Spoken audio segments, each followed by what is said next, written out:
आतंक सबके दिमाग में बैठ जाएगा। ये इस युद्ध की तैयारी होगा, वह भारत के प्रयासों से टल जाएगा।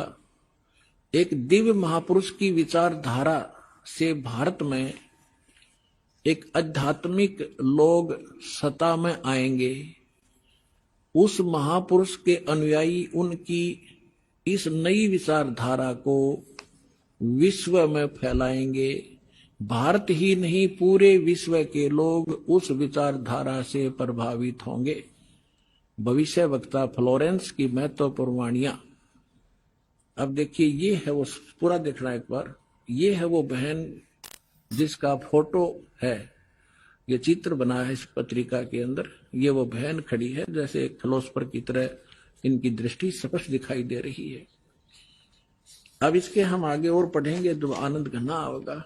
इसके हमने फोटो स्टेट कर रखी है, इसमें निशान लगा रखे, इसमें कुछ उभरे हुए अक्षर हैं, अच्छे पढ़े जाएंगे। देखिए, इसमें ज्यादा ना पढ़ के हम अपने काम का पढ़ेंगे।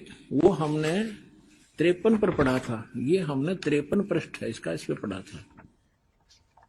ये यहाँ 53 पृष्ठ है, यहाँ देखा था 53 पृष्ठ पे।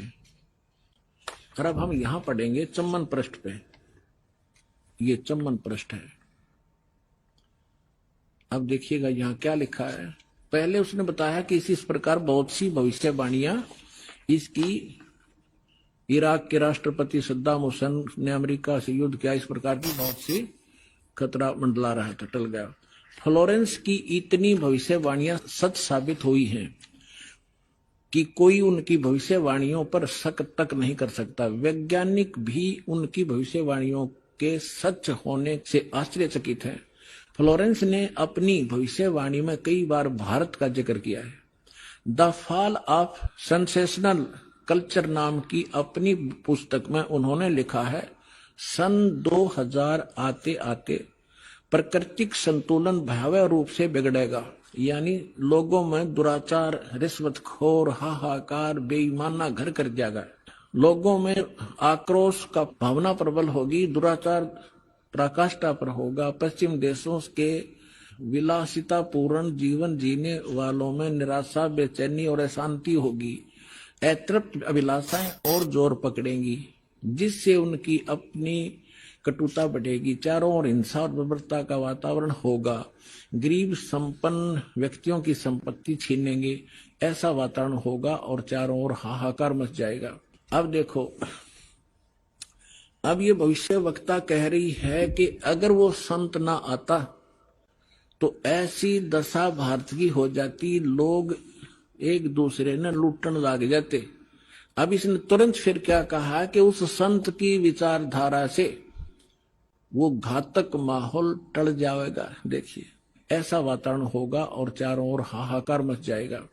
ऐसा हाहाकार मच जाएगा, लेकिन भारत से उठने वाली एक नई विचारधारा, लेकिन भारत से उठने वाली एक नई विचारधारा इस घातक वातावरण को समाप्त कर देगी।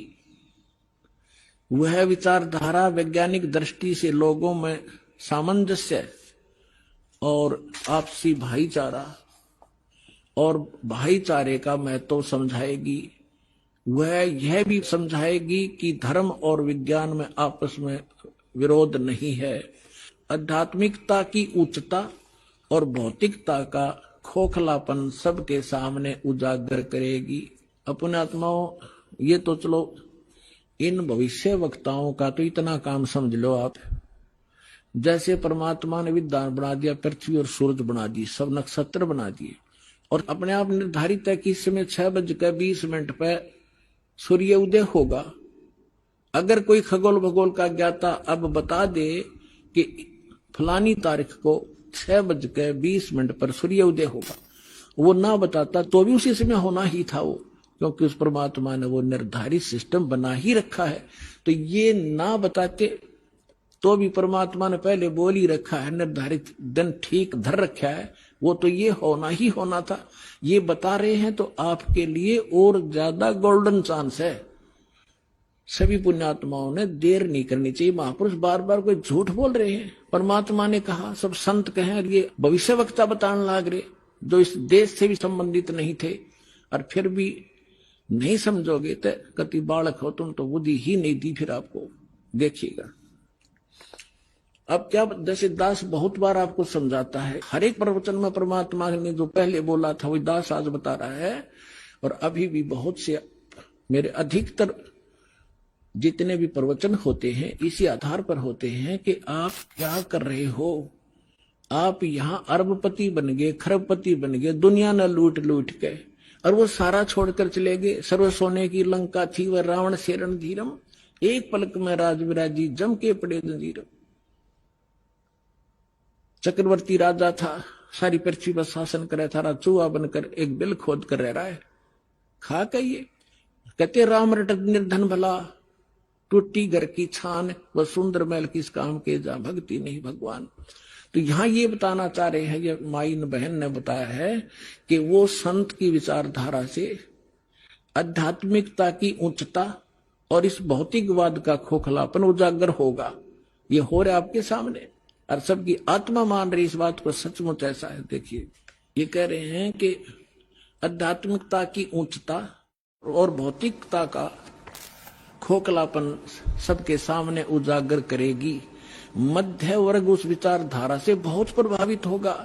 आप जितने यहाँ आ रहे हो बिल्कुल मीडियम वर्ग के बच्चे हो सारे, बिल्कुल। और देखो कैसे आप उमड़ उमड़ कर आ रहे हो, कैसे मान रहे हो दास ने जो बोल दिया फाइनल है, ना किसी को लेना है ना देना है। विवाह एक सिंपल वे से करना है। हम विवाह के ऊपर इतना खर्चा कर देते हैं, फिर आगे सूचक बात पता नहीं कितने कुबाड़ हमने सर पर रख लिए। जब ब्रह्मा विष्णु महेश का ब्याह किया था दुर्गा ने, ना कोई भाती था ना बराती था, ना कोई जलेबी तारे था, ना कोई डीजे बजानिया था। उठाकर कह दिया, ले भाई ब्रह्मा या तेरी पत्नी सावित्री अपना घर बसा बेटा। लक्ष्मी दे दी विष्णु को, ले बेटा या तेरी पत्नी जाओ अपना घर बसाओ। और शंकर जी को पार्वती दे दी, जाओ भाई हो गया ब्याह। अरे बाकी बकवाद तो बेमतलब की है जो हम किया करते थे, अपने सिर पर बोझ धर लिया सारा जीवन इन बकवादों के लिए, जोड़े जाते लुटे जाते यही फूक जाते। अब देखिएगा खोखलापन उजागर कर देगी। मध्य वर्ग उस विचारधारा से बहुत प्रभावित होगा।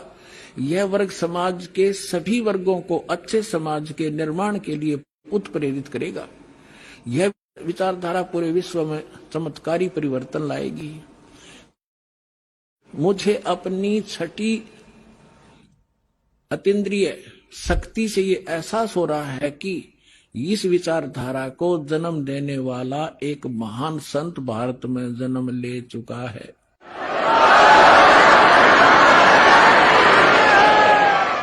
ये देखिएगा यहां लिखा है कि एक पत्रकार ने 1964 में फ्लोरेंस से पूछा था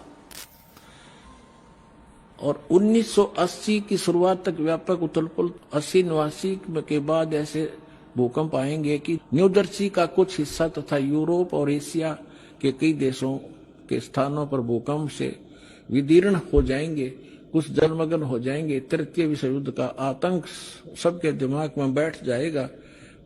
वे इस युद्ध की तैयारी कर लेंगे, लेकिन भारतीय राजनेता नहीं संत की तरफ से इशारा है, तीसरे युद्ध से वो समाप्त कर दे। तो 1964 तक यह जीवे थी।